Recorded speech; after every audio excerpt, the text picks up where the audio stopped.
हम लोग जा रहे हैं अभी नेक्स्ट पार्ट, बहुत ही इंपॉर्टेंट पार्ट है जिसे कहा जाता है कि ये सोल ऑफ द कॉन्स्टिट्यूशन भी है, फंडामेंटल राइट्स। और फंडामेंटल राइट्स में भी जैसे मैंने आपको पहले तो बोल दिया कि भाई इसको सोल ऑफ द कॉन्स्टिट्यूशन कहा जाता है, लेकिन सोल ऑफ द कॉन्स्टिट्यूशन इस फंडामेंटल राइट में सबसे प्रीशियस जो आर्टिकल है वो है आर्टिकल 32। फंडामेंटल राइट्स का इंपॉर्टेंस क्या है, फंडामेंटल राइट्स का डेफिनेशन क्या बन सकता है, फंडामेंटल राइट्स ये एक्चुअली क्या ऑब्जेक्टिव्स पे काम करता है, पहले हम लोग उसे समझने की बात करेंगे। बाद में वो देखते बैठेंगे right to equality, right to freedom क्या है, वो बहुत बात की बात है। पहले आपको पता तो चले कि फंडामेंटल राइट्स करता क्या है, वो एक बार समझ जाओगे तो ठीक है। बाकी तो आपको सिर्फ और सिर्फ याद रखना है कि सीक्वेंस क्या है आपके राइट्स का। ठीक है, चलो पहले हम लोग टाइटल देते हैं, फिर मैं थोड़ा सा पास्ट हिस्ट्री बताऊंगा मैं वर्ल्ड का। अगर कॉन्स्टिट्यूएंट असेंबली के मेंबर्स जो थे या फिर ड्राफ्टिंग कमेटी जो बेसिकली ड्राफ्ट कर रही थी कॉन्स्टिट्यूशन, अगर वो किसी पर्टिकुलर कंट्री या फिर किसी पर्टिकुलर कंट्री के किसी रूल या लॉ से अगर इंस्पायर्ड होकर उन्होंने अगर फंडामेंटल राइट्स हमारे कॉन्स्टिट्यूशन में डाला होगा तो वो था यूएस का बिल ऑफ राइट्स। ये बहुत इंपॉर्टेंट है। जब यूएसए का कॉन्स्टिट्यूशन बन रहा था तो वहाँ पे जो सबसे important cheese bill of rights, ये जो चीज़ लाई थी उन्होंने, एक्चुअली इनका स्लोगन ही ये था कि हर पर्सन, कोई भी पर्सन रहे वो भाई बाय बर्थ वो फ्री है, उसको हर एक चीज़ करने का पूरा लिबर्टी, उसके ऊपर कोई रिस्ट्रिक्शंस नहीं रह सकते हैं। तो ये जो बिल ऑफ राइट्स था इससे हम लोग बड़े इंस्पायर्ड हुए, और जब हमने हमारे फंडामेंटल राइट्स में या फिर कॉन्स्टिट्यूशन में जब राइट्स को रखा तो हमने एक्चुअली यूएसए के बिल ऑफ राइट्स को देख के इन राइट्स को रखने की कोशिश की। तो वैसे भी तो हम लोग कहते ही है कि सोर्स क्या है हमारे फंडामेंटल राइट्स का, यूएसए ही बताते हैं हम लोग, constitution of United state of America. लेकिन मज़े की बात यह है कि आज दुनिया में आप यूएस को देख लीजिए या फिर दुनिया का कोई भी कंट्री देख लीजिए, किसी भी कंट्री के कॉन्स्टिट्यूशन में इतने जिसको हम लोग कहेंगे ना कि व्यापक तौर पे किसी को फंडामेंटल राइट्स नहीं दिए गए जितने हमें मिले हैं दुनिया में। और किसी भी कंट्री में इतने फंडामेंटल राइट्स का एक लंबा चौड़ा लिस्ट बिल्कुल नहीं मिला है हमारे कॉन्स्टिट्यूशन में, लेकिन इतना राइट्स को महत्व दिया गया। तो ठीक है, एक तो हमने यूएस के बिल ऑफ राइट्स से इससे बड़ी प्रेरणा ली। इसके अलावा अगर हम लोग और एक दूसरे एंगल को देखने जाए फंडामेंटल राइट्स को, तो हम हमारे इंडियन कॉन्स्टिट्यूशन के पार्ट 3 को इंडिया का मैग्ना कार्टा भी इस नाम से भी जानते हैं। अब ये मैग्ना कार्टा क्या है, 1215 की बात है एडी। अगर दुनिया भर में अगर हम लोग ऐसे कंट्रीज देखें ना कि जहाँ पे ऐसे बड़े ही क्रूर, बहुत ही ऐसे किंग्स होके गए हैं, तो वो है इंग्लैंड देश। इंग्लैंड में मतलब इतने बुरे बुरे किंग्स होके गए हैं कि जिनकी कोई हद नहीं। और जब हम लोग 1215 की बात करते हैं तो 1215 में क्या हुआ मैं अभी ऊपर बता देता हूँ, फिर मैं आपको अच्छे से कुछ स्टोरीज बताऊँगा हिस्ट्रीज की। 1215 में इंग्लैंड के किंग ने पहली बार एक रूल डिक्लेयर किया उसने, और वो रूल ये था कि भाई मैं इंग्लैंड के आम जनता को भी थोड़ा कुछ ना क्यों ना हो, लेकिन मैं कुछ राइट्स लोगों को देता हूँ। तो इंग्लैंड के लोगों को पहली बार अगर हल्के फुल्के राइट्स मिले होंगे, बहुत ही हल्के फुल्के राइट्स की बात कर रहे हैं हम लोग, तो वो हल्के फुल्के राइट्स मिले थे ये 1215 के एक्ट से, और इस 1215 के एक्ट को हम लोग कहते हैं मैग्ना कार्टा। तो अगर इंग्लैंड के लोगों को पहली बार जिस रूल के मुताबिक वो मिल रहे थे राइट्स, तो इंडियन सिटीजनशिप को या फिर इंडियन सिटीजन्स को भी तो पहली बार ही हमारे फंडामेंटल राइट्स या कॉन्स्टिट्यूशन के आधार पे ही पहली बार राइट्स मिल रहे हैं ना, सबको मैं बात कर रहा हूँ। इसलिए मैं आपको थोड़ा सा पास्ट बैकग्राउंड बताऊंगा, इसीलिए हम लोग उसको मैग्ना कार्टा भी कहते हैं। अब देखिए पहले हालत क्या थी, तो आप थोड़ा समझ पाओगे कि फंडामेंटल राइट्स का क्या इंपॉर्टेंस है। शायद मैंने आपको इसके पहले भी ग्रीक कंट्रीज़ का थोड़ा बहुत बताया हो कि ग्रीक में तो ऐसा था कि किंग एंड किंग्स के जो पावर्स थे वो इतने एब्सोल्यूट थे कि उस पर्टिकुलर एरिया में रहने वाला किसी भी पर्सन, कोई भी पर्सन रहे, उसका बर्थ एंड डेथ ये उस किंग के इच्छा पे था। उसको जब लगता है ना इसको उठा के फांसी देना है, वो डिक्लेयर कर सकता था उस फांसी को, और उसे कोई नहीं रोक सकता था। इवन उस एरिया में रहने वाले किसी भी लेडी पे वो अपना हक जो है वो कभी भी बता सकता था। किसी भी लोगों के पर्सनल प्रॉपर्टी पे वो कभी भी अपनी नज़र रख सकता था, बस नज़र नहीं तो अपना हाथ भी डाल सकता था। मतलब लोगों के पास ना, आप सोचो कि कोई भी राइट्स नहीं है, ना लिबर्टी है, ना उनका राइट टू प्रॉपर्टी है, ना कुछ है, ना कुछ है, ना कुछ है। तो जब ऐसी परिस्थिति रहती है तो उस सिचुएशन को हम लोग कहते हैं वन इज फ्री, कि बस एक को ही अधिकार है। अब आप सोचो कि जब अधिकार एक को है और अधिकार बाकी लोगों को नहीं है, तो वो जो सिचुएशन हुआ वो हुआ एक डिक्टेटरशिप, वो हुआ एक हुकुमशाही, वो हुआ एक ऐसी अथॉरिटी जो बस सारे पावर्स को, सारे राइट्स को एक ही बंदा एंजॉय करना चाहता है और बाकी लोगों को उन राइट्स से पूरी तरीके से वो वंचित कर रहा है, डिप्रेड कर रहा है।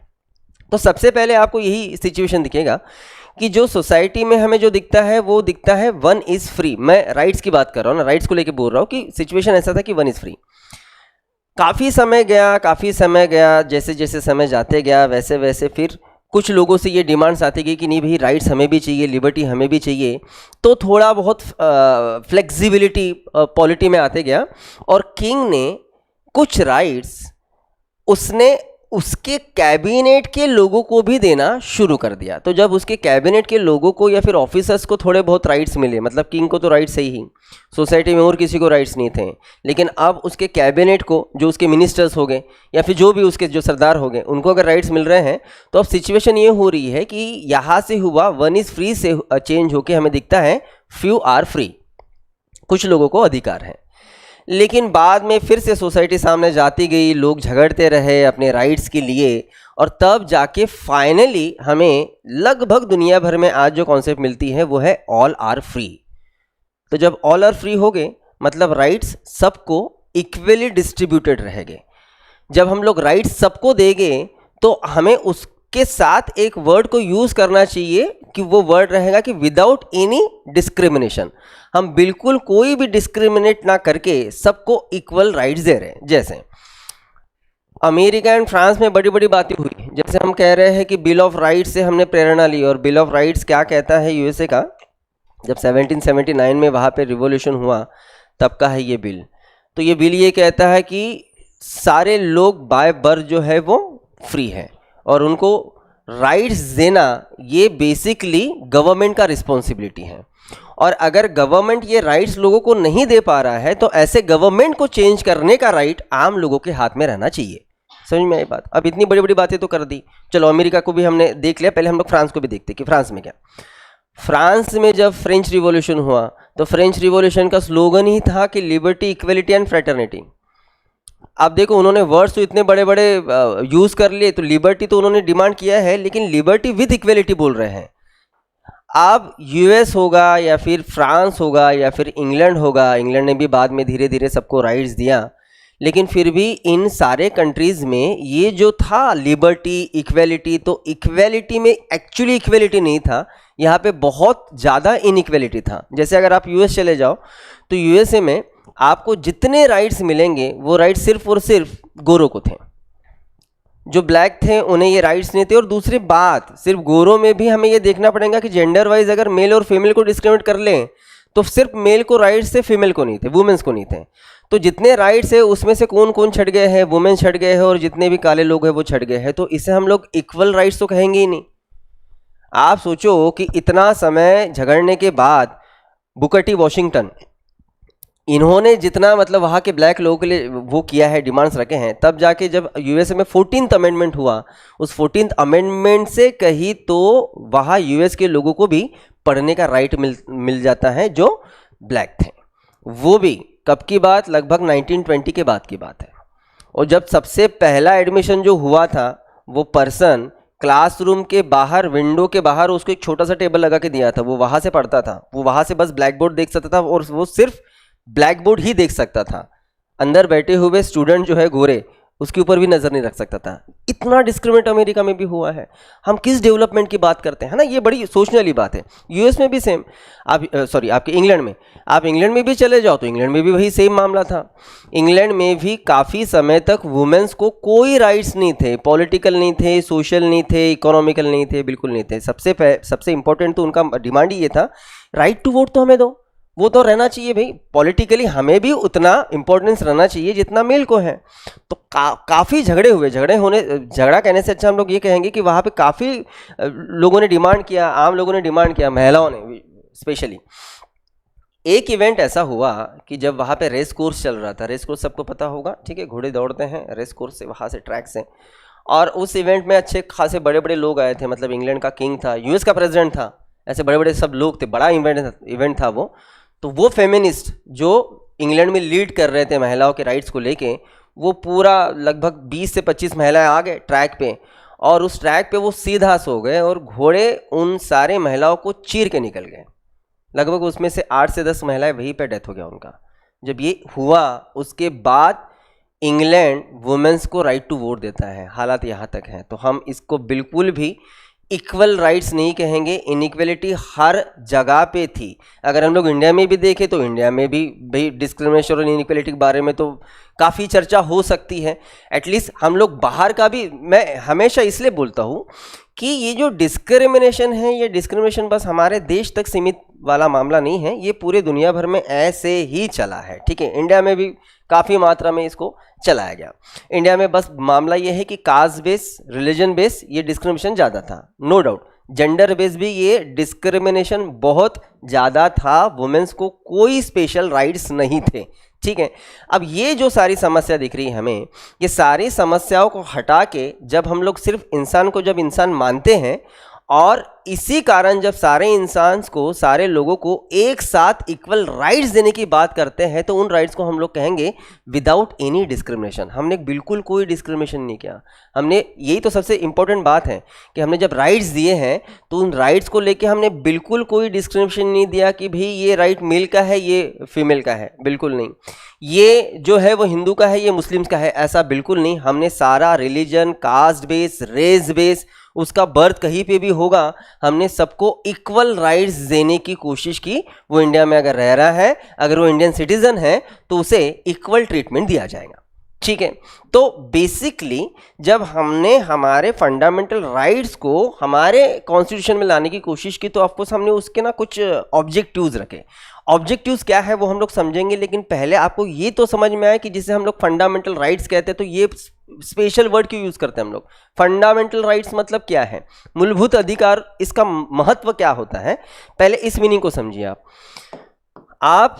हम लोग जब राइट्स की बात करते हैं तो राइट्स ये नेचुरल राइट्स, या फिर इसी को हम लोग ह्यूमन राइट्स भी कहेंगे,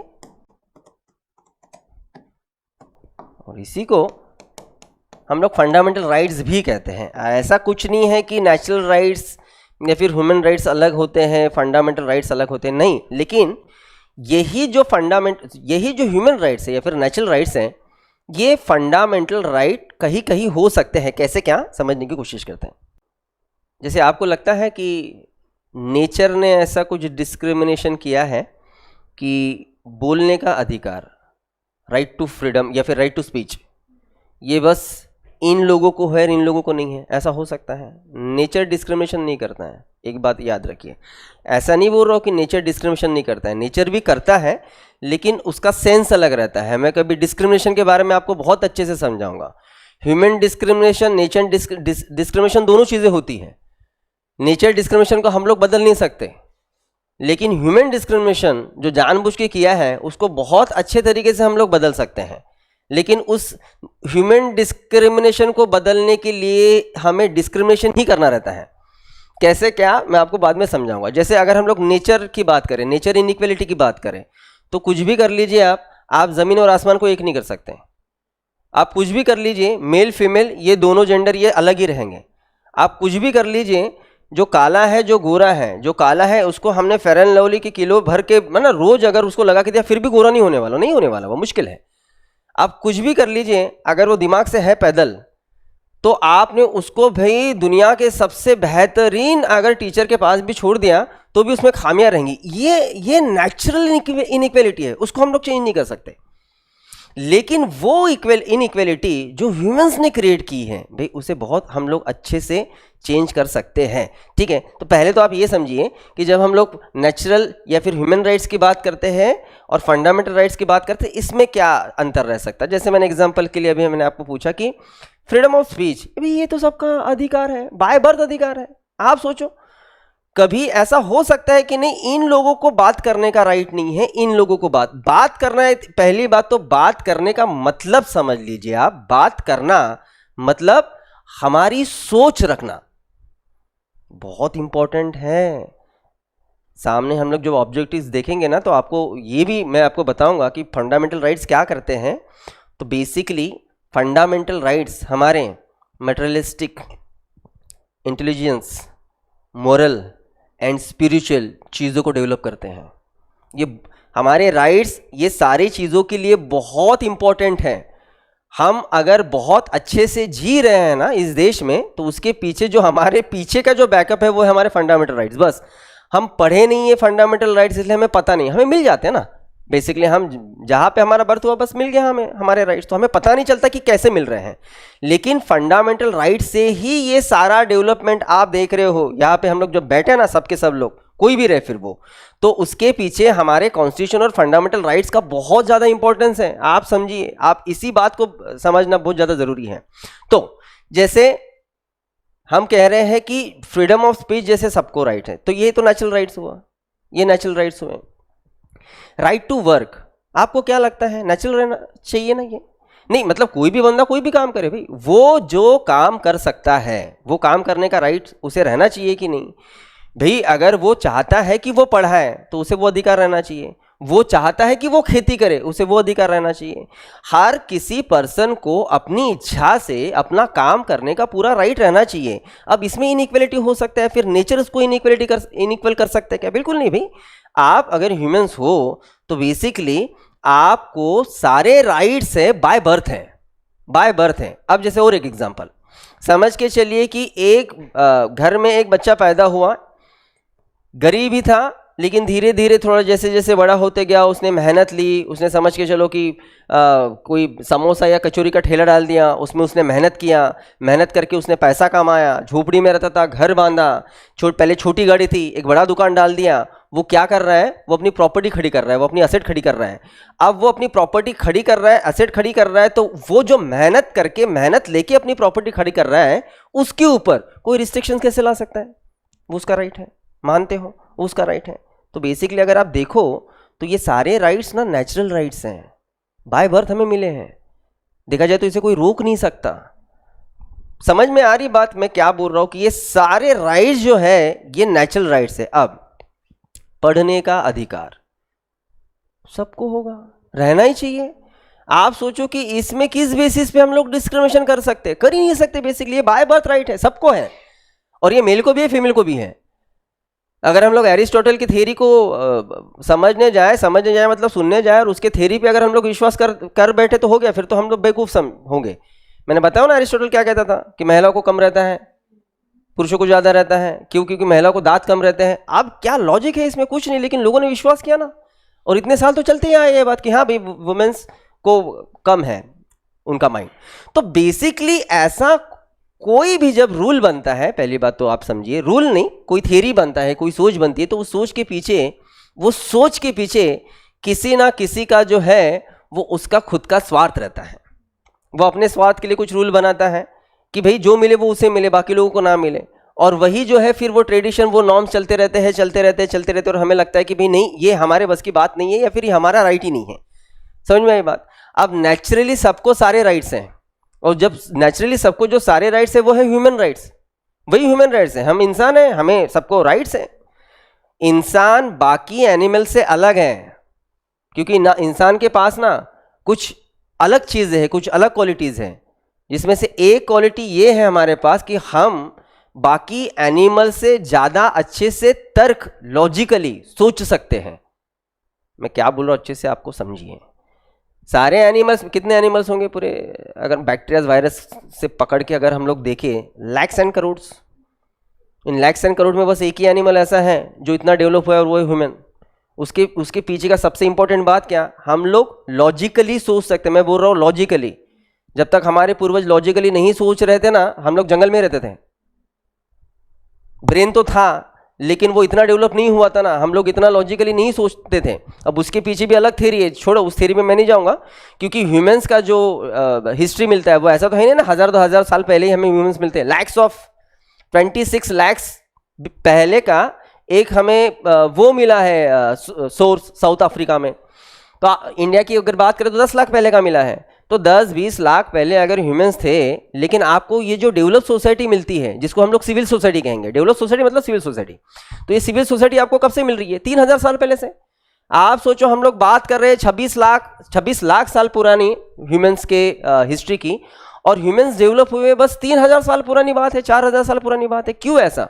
भाई उनके ब्रेन को उतना इंटेलेक्चुअल बनने के लिए समय लगा। वो कैसे बना? तो वो खा पी के ही बना। क्या खाए क्या पिए छोड़ो, मैं उसमें नहीं लेके जाऊंगा आपको, वो अलग थ्योरी है, वो जाने दो। लेकिन हमारे पास वो सोच है, हमारे पास वो पावर है कि हम बाकी जानवरों से अलग सोच सकते हैं, ज्यादा सोच सकते हैं। ये हमारे पास क्वालिटी है, इसलिए हम यहाँ सबसे हम डेवलप मिल रहे हैं। और अगर सारे इंसान सोच सकते हैं, इंसान अगर है तो सारे इंसान सोच सकते हैं, एक साथ सोच सकते हैं। ऐसा नहीं है कि अमेरिकन सोच सकते हम नहीं सोच सकते, ऐसा बिल्कुल भी नहीं है। ऐसा नहीं है कि नॉर्थ इंडियन सोच सकते साउथ इंडियन नहीं सोच सकते।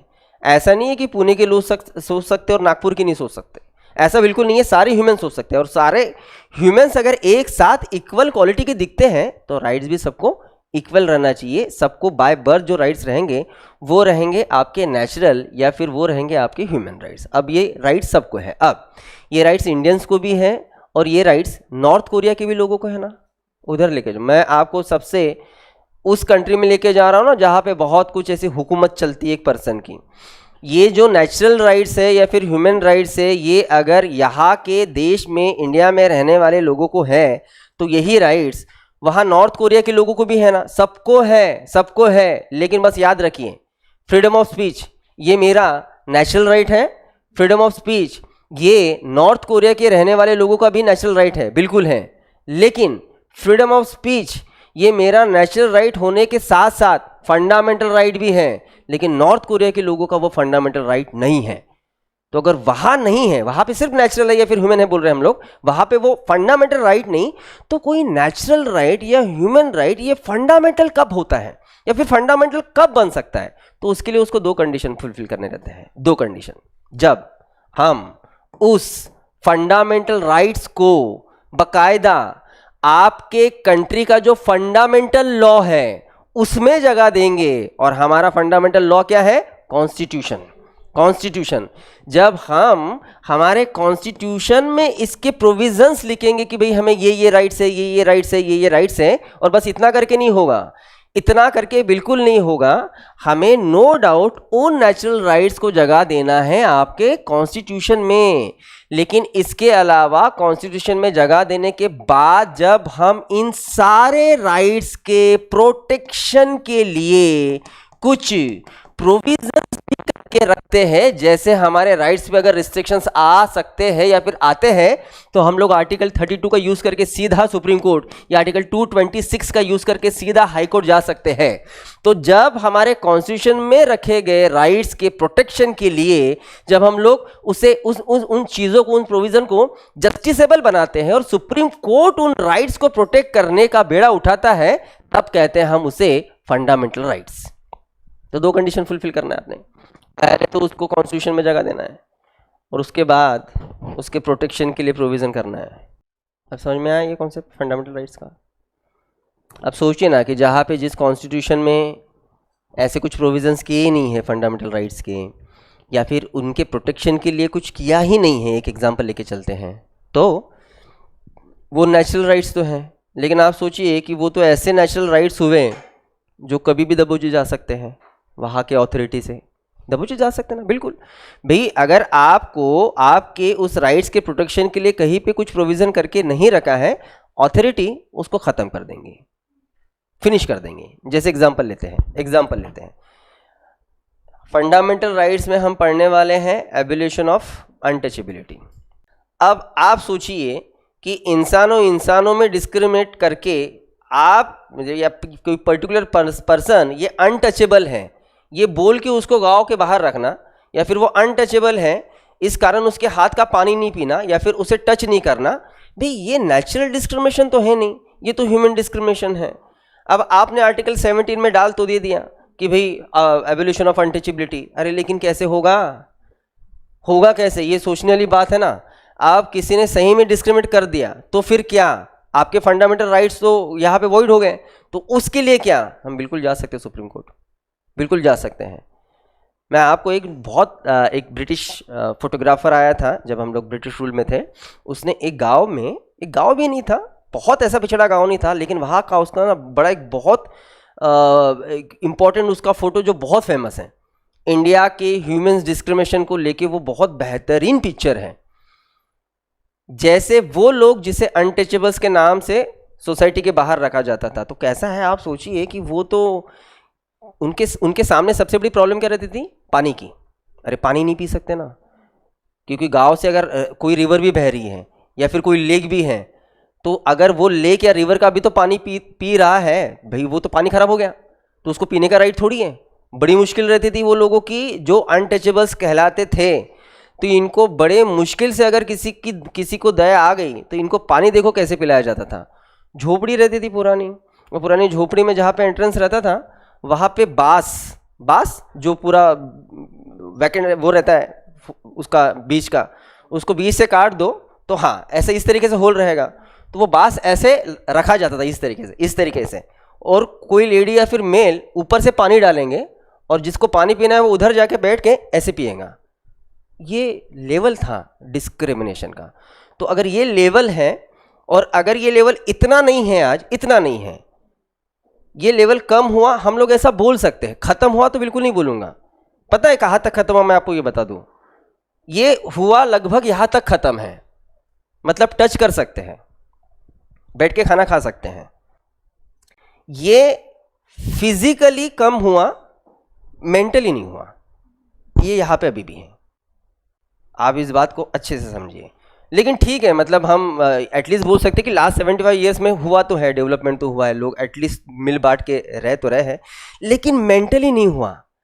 मेंटली वही रहता है कि अरे यार ये पिछड़ी जात का आदमी है, ये रहता है, बिल्कुल रहता है। ठीक है, तो मामला ये है कि उसके लिए हमने सारे आर्टिकल 17 को रख दिया, एबोलिशन ऑफ अनटचेबिलिटी बोल दिया, लेकिन उसके प्रोटेक्शन के लिए अगर हमने कोई रूल्स नहीं बनाए तो वो सारी चीज़ें यूजलेस हो जाएंगी। इसलिए जो हमारे नेचुरल राइट्स है उसको पहले तो आपने आपके फंडामेंटल लॉ में जगह देनी है, मतलब कॉन्स्टिट्यूशन में, और उसके बाद आपने उसके प्रोटेक्शन के लिए भी प्रोविज़न करना है, तब जाके वो नेचुरल या फिर ह्यूमन राइट्स को हम लोग फंडामेंटल राइट कहेंगे। ठीक है, आज दुनिया भर में नेचुरल या फिर ह्यूमन राइट्स को लेके बहुत ध्यान दिया जाता है ना, बहुत ध्यान। क्या है ना कि हम सारे राइट्स को फंडामेंटल राइट्स नहीं बना सकते हैं, नहीं बना सकते, बहुत बार मुश्किल हो जाता है, सही में मुश्किल होता है। जैसे अभी मैंने आपको कहा जैसे कि भाई अगर आप मेहनत करके पैसा कमा रहे हो, घर बांध रहे हो, सब कुछ कर रहे हो, मतलब आपने घर बांध दिया, तो आपको अपनी प्रॉपर्टी खड़ी करने का राइट है, तो ये राइट टू प्रॉपर्टी हो गया आपको। तो राइट टू प्रॉपर्टी ये फंडामेंटल राइट रहना चाहिए। हमारे कॉन्स्टिट्यूशन में राइट टू प्रॉपर्टी या फंडामेंटल राइट था भी, लेकिन आज अगर आप ढूंढने जाओगे तो वो हमारा फंडामेंटल राइट नहीं है, हमने उसको निकाल दिया। 44th अमेंडमेंट 1978 निकाल दिया, वहाँ से उस लिस्ट से निकाल दिया, उसको हमने लीगल राइट कर दिया। ये क्यों किया, क्या किया, मैं बाद में बताऊंगा, लेकिन मेरा बोलने का वो है, मकसद ये है कि हम लोग सारे नेचुरल या ह्यूमन राइट्स को फंडामेंटल राइट्स में नहीं डाल सकते, लेकिन एटलीस्ट वो राइट्स जो लोगों के जीवन जीने के लिए लोगों को बहुत ज़्यादा ज़रूरी है, उन्हें तो हमें फंडामेंटल राइट्स देना पड़ेगा ना। नहीं तो अगर आप ह्यूमन राइट्स में जाओ ना, ह्यूमन राइट्स की कॉन्सेप्ट ढूंढने जाओ, तो आप तो जितना अंदर जाओगे उतना ले जाएंगे वो कॉन्सेप्ट अंदर। जैसे बड़ा इजी, मैं एक बड़ा सिंपल सा आपको बता दूँ, समझ के चलिए कि कोई पर्सन जिसने मर्डर किया है अपने वाइफ का या फिर किसी का भी, समझ के चलो, इंटेंशनली किया होगा, नॉन इंटेंशनली, जैसे भी होगा, कोर्ट ने उसको 30 साल 40 साल की सजा बता दी, एग्जाम्पल, मतलब समझ के चलो कि पूरे जीवन काल तक वो जेल में रहेगा। अब उसने जो किया है उसकी सजा उसको मिली है, वो 30 साल 40 साल के लिए अंदर है, लेकिन जब वो अंदर है तब वहाँ अंदर बाकी जो प्रिजनर्स हैं या फिर कोई ऑफिसर्स हैं, अगर वो उसे वहाँ पे फिजिकली या फिर मेंटली टॉर्चर कर रहा है तो भी तो उसके ह्यूमन राइट्स का सवाल है ना। मानते हो? ये कॉन्सेप्ट्स बहुत बड़े बड़े हैं, हम इसे बड़ा नॉर्मल नहीं ले सकते हैं कि हाँ ठीक है भाई उसने गलत किया है ना, तो ऐसे नहीं, गलत किया उसकी सजा मिली, लेकिन अगर वहां पे उसके ऊपर अत्याचार हो रहे हैं तो बात उसके ह्यूमन राइट्स की बिल्कुल यहाँ पे आ जाती है। ठीक है, सो ये बड़ा कॉन्सेप्ट है, लेकिन इस राइट्स को जब हम लोग कॉन्स्टिट्यूशन में रखेंगे और उसके प्रोटेक्शन के लिए प्रोविजन करेंगे तब हम कहेंगे उसे हमारे फंडामेंटल राइट्स। फंडामेंटल राइट्स के अगर हम लोग मेन ऑब्जेक्टिव्स देखें तो मेन ऑब्जेक्टिव्स हमें मिलेगा कि फंडामेंटल राइट्स गवर्नमेंट बनाना चाहती है किसकी? तो रूल की, एंड नॉट फॉर मैन। मतलब किसी पर्सन के जगह पे रूल का गवर्नमेंट लाने का ऑब्जेक्टिव्स फंडामेंटल राइट्स का। Government of law not for man. जहां पे किसी पर्सन का रूल चल रहा है ना, वहां पे लॉ नहीं काम कर रहा है। मैं ये कह रहा हूं आपको कि जहां पे किसी पर्सन का ऑथोरिटी चल रहा है वहां पे लॉज का ऑथोरिटी नहीं है। जहां पे लॉज का ऑथोरिटी है ना, वहां पे पर्सन खुद अपनी मनमर्जी नहीं चला सकता। जैसे बड़ा एग्जांपल दे दूं, हम आर्टिकल 14 में पढ़ेंगे, वैसे रूल ऑफ लॉ क्या रहता है। बात यह है कि हम किसी पर्सन या फिर किसी इंडिविजुअल इंसान के हाथ में कोई ऑथोरिटी नहीं दे रहे, तो हम बेसिकली कंट्री में किसका गवर्नमेंट लाना चाहते हैं? तो लॉज का।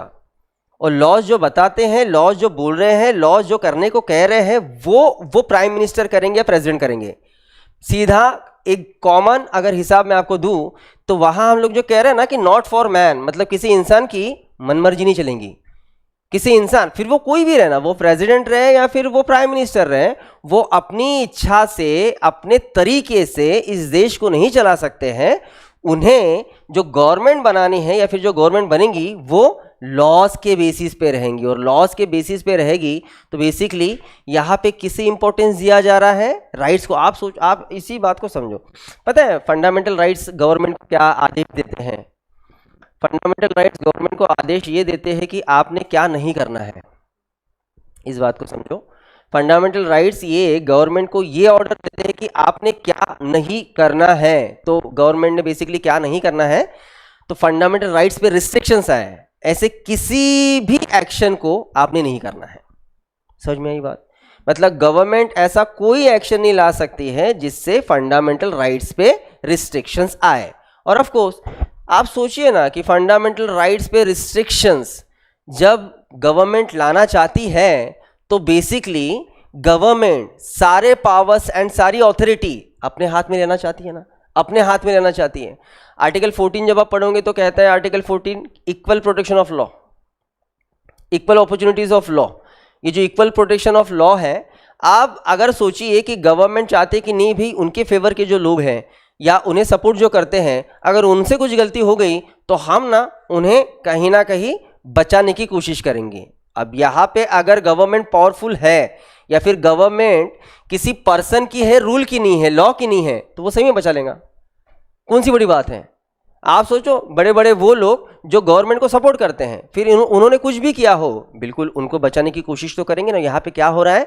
मनमानी हो रही है गवर्नमेंट की। इसीलिए हमारे ऑब्जेक्टिव्स क्या है? फंडामेंटल राइट्स ये चाहते हैं कि हम किसी भी व्यक्ति की सरकार नहीं बनने देंगे।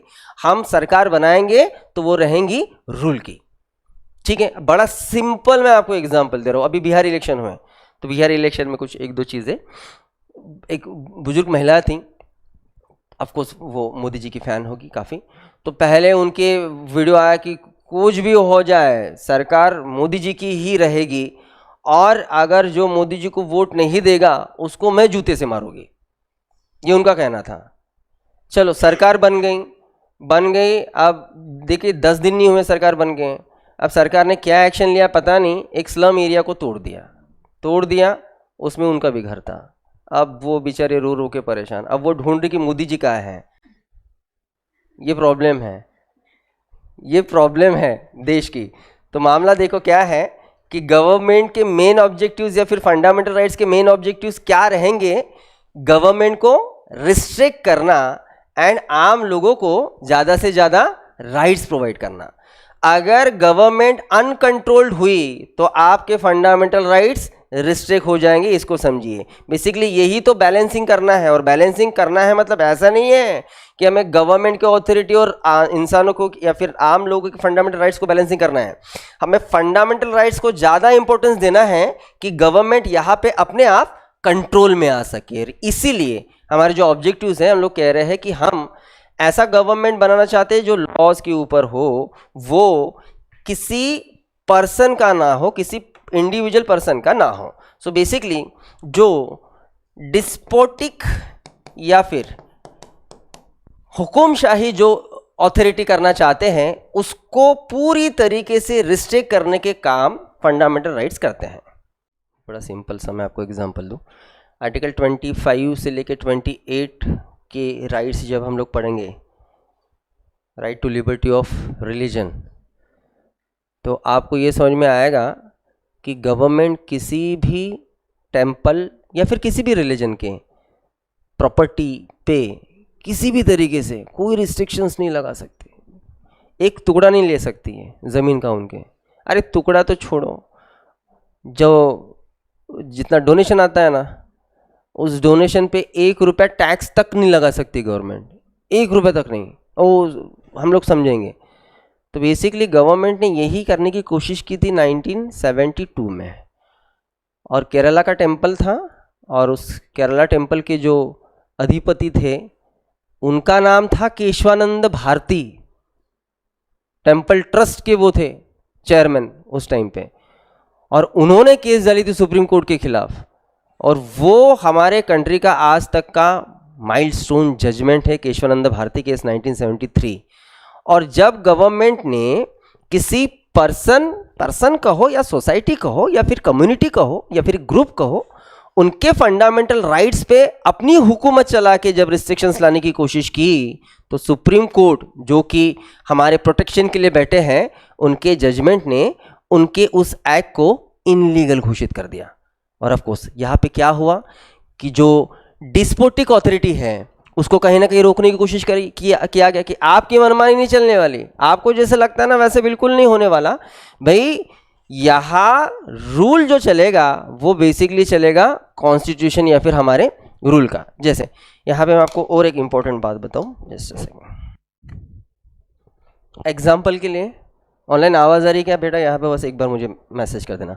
एग्जाम्पल के लिए कि यहाँ से क्लास हो गया, आप जस्ट क्लास के बाहर निकले, बस वहाँ से आप गाड़ी उठाने ही वाले थे अपनी, तो एक पुलिस की गाड़ी आ गई, 4 लोग नीचे उतरे और आपको कह रहे कि चलो बैठो अंदर, गाड़ी के अंदर बैठो। आप पूछ रहे भैया हुआ क्या, मैंने किया क्या? आपको कुछ नहीं बताया जा रहा है, आपको सीधा वैन में डाल के सीधा पुलिस स्टेशन लेके आपको डाल दिया जेल में, आपको डाल दिया कस्टडी में। अब 1 घंटा हो गया, 2 घंटा हो गया, 1 दिन हो गया, 2 दिन हो गया, 4 दिन हो गया, 6 दिन हो गया, आप पड़े हो अंदर और आपको कुछ ना बताया जा रहा है ना कुछ। तो ये सबसे पहली बात, ये कहीं ना कहीं हुकुमशाही हुई। और ये क्या कर रहा है, ये हमारे फंडामेंटल राइट्स पे रिस्ट्रिक्शंस ला रहा है ना। आज ऐसे कोई डिपार्टमेंट, कोई पुलिस डिपार्टमेंट एटलीस्ट उस सिविल सोसाइटी में नहीं कर सकता जिस सिविल सोसाइटी में लोगों को अपने राइट्स के बारे में पता है, बिल्कुल नहीं कर सकता है। पता है आर्टिकल जब हम लोग 22 पढ़ेंगे तो आपको समझ में आएगा। आपको पुलिस अगर हाथ भी लगाती है तो पहली बात तो आपके पास आपका राइट ये है कि आप पहले उसको पूछे हाथ क्यों लगा रहे हो, क्या किया, अरेस्ट क्यों कर रहे हो। और विदाउट एनी रीजन, मतलब वो आपको विदाउट रीजन दे के अरेस्ट नहीं कर सकते, आपको उनको रीजन देना है क्या हुआ, क्या आपने क्या किया कि आपको अरेस्ट किया जा रहा है। चलो आप कर लिया, ठीक है, उनके पास रीजन है, आपको अरेस्ट कर लिया। उसके बाद आपको आपका एडवोकेट करने की पूरी वो है, परमिशन है, आपका एडवोकेट कर सकते हो। और हर पुलिस डिपार्टमेंट के ऊपर ये फंडामेंटल राइट्स रिस्ट्रिक्शंस डालते हैं कि आपने किसी भी कारण किसी को भी अरेस्ट किया हो, उस पर्सन को विद इन 24 आवर्स आपके नज़दीकी कोर्ट में जाके खड़ा करना है, रीज़न बताना है कि मैंने इनको क्यों अरेस्ट किया। और अगर 24 आवर्स होने के बावजूद भी अगर उन्होंने उस बंदे को कोर्ट में नहीं डाला तो हमारे पास पूरा राइट है कि हम लोग हैबियस कॉर्पस का यूज़ करके सुप्रीम कोर्ट जाएंगे और सुप्रीम कोर्ट फिर एक रिट निकालेंगे जिस रिट को कहा जाएगा हैबियस कॉर्पस। हैबियस कॉर्पस मतलब वो शरीर हमें दीजिए, कौन सा शरीर, जो पुलिस कस्टडी में है। सुप्रीम कोर्ट मांगेगी अपने पास, और ऑफकोर्स डिपार्टमेंट लेके आएंगे उस body in the sense person को, और फिर उस डिपार्टमेंट को पूछा जाएगा कि आपने किस हिसाब से इनको अरेस्ट किया। और ऑफकोर्स अगर वो अरेस्ट या डिटेंशन ये इनलीगल है, 1 मिनट में हम रिलीज हो जाएंगे, 1 मिनट में।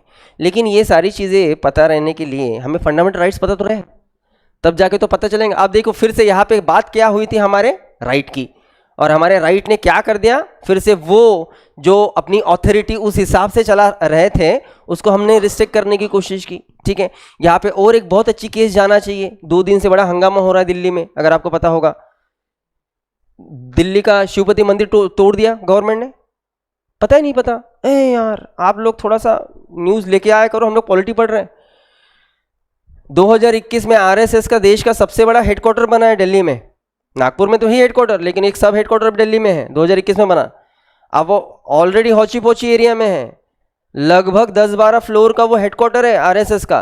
पता नहीं कहाँ से लोग लाते। ठीक है, अब वहाँ पे पार्किंग की जगह नहीं, लोग आते हैं, बड़े बड़े लोग आते होंगे मिलने के लिए। अब पार्किंग के लिए जगह नहीं तो क्या, तो उसके लिए 15th सेंचुरी में शायद वो मंदिर बना था, तोड़ने का ऑर्डर दे दिया गवर्नमेंट ने। बताओ, बाबर नहीं आज, लेकिन मंदिर टूट रहे हैं। ये न्यूज़ पता नहीं आपने, मीडिया ने नहीं दिखाया? हर एक जो छोटे छोटे सोशल मीडिया है, हर कोई इसको चला रहा है, हर कोई चला रहा है कि अब कहाँ गया शासन, अब कहाँ गया हिंदू राष्ट्र। अब भाई दिल्ली का लोकल गवर्नमेंट भी तुम्हारा, सेंट्रल गवर्नमेंट भी वही बैठी है, बगल में आरएसएस है। आप आपके धर्म की रक्षा करने की बातें करते हो, और अभी आपके फायदे की बात जब आई, आपने मंदिर तोड़वा दिया। आप भगवानों को क्या किया, मतलब शिव भगवान की वहाँ पे मूर्ति थी, और भी जो भगवान की जो मूर्तियाँ थी उनको पूरा संकल्प वंकल्प बांध के और जेसीबी लगा के जो है वो इस तरीके से खींच के तोड़ रहे हैं। अब बताओ ये कितनी बड़ी बात। इस बात को लेके बिल्कुल गवर्नमेंट के खिलाफ हम जा सकते हैं, बिल्कुल जा सकते हैं भाई, ये हमारे राइट टू रिलीजन के खिलाफ है गवर्नमेंट किसी। इसीलिए तो मैं हमेशा आपको कहता हूँ, गवर्नमेंट बेवकूफ़ बनाती है जब गवर्नमेंट रिलीजन की बात करते। मैं बता रहा हूँ आपको, मैंने तभी आपको बात बताया ना कि लगभग दुनिया में कोई गवर्नमेंट जो है वो रिलीजन को पॉलिटिकल इशू में नहीं लाती है। रिलीजन पता है कब आता है?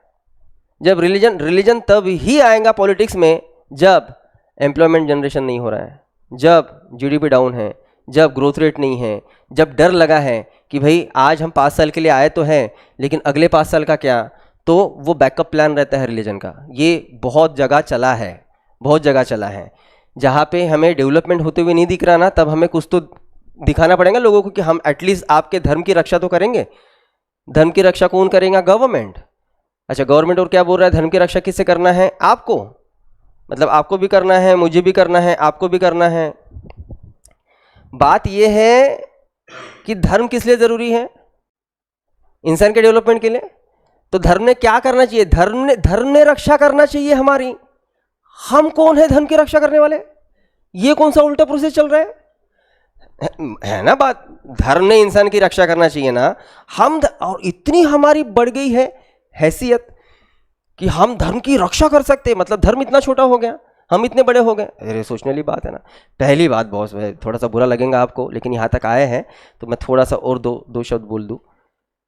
पहली बात ना, जो बोलता है ना कि मैं धर्म का पालन करता हूँ, मैं अपना धर्म का बड़ा धार्मिक इंसान हूँ, यार मेरे को आज तक कोई धार्मिक इंसान दिखा नहीं, ना कोई धर्म का पालन करने वाला दिखा, मुझे तो नहीं दिखा। आप में से ऐसा कोई है जिसने जीवन में कभी भी एक बार भी गुस्सा नहीं किया? क्या गुस्सा? धर्म सिखाता है हमें गुस्सा करना। अच्छा, आपका गुस्सा किसी को हर्ट करके गया है? हर्ट करके गया। धर्म हमें ये सिखाएगा? नहीं सिखाएगा। कभी ना कभी जीवन में हमने झूठ तो बोला है, बिल्कुल बोला है। हो सकता है कभी हमने गलती से चोरी भी किया हो, नहीं किया हो सकता है।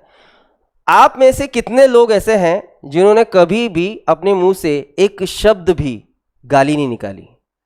कभी ना कभी कुछ तो गाली निकली होंगी। हमें ये सारी चीज़ें हमारा धर्म सिखाता है क्या? और अगर नहीं सिखाता है, धर्म क्या सिखाता है? धर्म तो हमें ये सिखाता है ना भी कि लोगों से हम इंसानियत से कैसे रह सकते हैं, हम लोगों को खुशी कैसे दे सकते हैं। आपको पता है खुश रहने का सबसे बड़ा फंडा क्या है? आप लोगों को खुश रखो, आप खुद खुश रहोगे। आप लोगों को प्यार दो, आप समाज को प्यार दो, आप जानवरों को प्यार दो, आप इंसानियत फैलाओ, ये धर्म पढ़ाना चाहिए, मानते हो ना? पहली बात तो अगर यहाँ पे हम एक कम्युनिटी के लोग हैं, इंसान, ये हमारा कम्युनिटी है, ठीक है? तो इस कम्युनिटी के लिए धर्म एक रहना चाहिए। अब ये कितना सोचने वाली बात है कि भाई हिंदू धर्म अलग है, मुस्लिम धर्म अलग है, सिख अलग है, जैन अलग है, बौद्ध अलग है, पारसी अलग है। अरे भाई अच्छा, अलग अलग तो है, प्रॉब्लम ये है कि हर धर्म को लगता है कि हमारे धर्म से बड़ा और कोई दूसरा धर्म नहीं है, और दूसरे सारे धर्म बेवकूफ़ है। जिसको हम लोग बेवकूफ़ समझ रहे वो भी यही सोच रहे कि तुम लोग बेवकूफ़ हो, हम तो एकदम ग्रेट हैं। अरे यार, पहली बात तो धर्म क्या है इसे समझो, धर्म को समझना ज़्यादा ज़रूरी है। एनीवेज, मामला ये है, धर्म, रिलीजन, ये हमारे राइट टू मतलब हमारे फंडामेंटल राइट का एक पार्ट है। अगर उसके ऊपर भी रिस्ट्रिक्शंस आते हैं तो उसके प्रोटेक्शन के लिए सुप्रीम कोर्ट है। कोई भी अथॉरिटी अपनी मन मर्जी नहीं कर सकते हैं, नहीं चला सकते हैं, ठीक है? लास्ट टाइम जैसे यूपी में भी जो बुलडोजर राज चला था, उसको भी सुप्रीम कोर्ट ने, जस्टिस गवई जब थे, उन्होंने सीधा सीधा वो कर दिया था कि बिल्कुल नहीं चलेगा, ये अगेंस्ट रूल ऑफ लॉ है, आप अपनी मनमानी नहीं कर सकते। आप बिल्कुल भी, जैसे एग्जांपल ले, कभी कभी ऐसा दिखता है हमें कि नहीं भाई ये एक्शन लेना ज़रूरी है, हम मानते हैं, लेकिन देखो हो क्या जाता है। जैसे एग्जांपल लेंगे कि किसी पर्टिकुलर एरिया में क्राइम रेट बढ़ रहा है, तो इस कारण वहाँ के पुलिस डिपार्टमेंट को हम लोग सीधा सीधा ये ऑर्डर दे दे, एक काम करो, फेक एनकाउंटर शुरू कर दो। नहीं, आपको ये लगेगा कि अभी ज़रूरी है, इससे ना क्राइम रेट ख़त्म हो जाएगा। ये क्राइम रेट का चक्कर ख़त्म करने के पीछे वो गोली कब हमारे ऊपर भी आ सकती है ना, आप नहीं बता सकते। हम बड़ा इजीली बोल देते हैं कि भाई हमारे कंट्री में तो रेप करने वाले को फांसी की सज़ा मिलनी चाहिए, फांसी की नहीं, ये तो कॉमन हो गया, उसको भर चौराहा में खड़ा करके उसको मारना चाहिए, जलाना चाहिए। बिल्कुल, देखो रेप ये जो एक्चुअली क्राइम है, इससे बुरा क्राइम और कुछ नहीं है।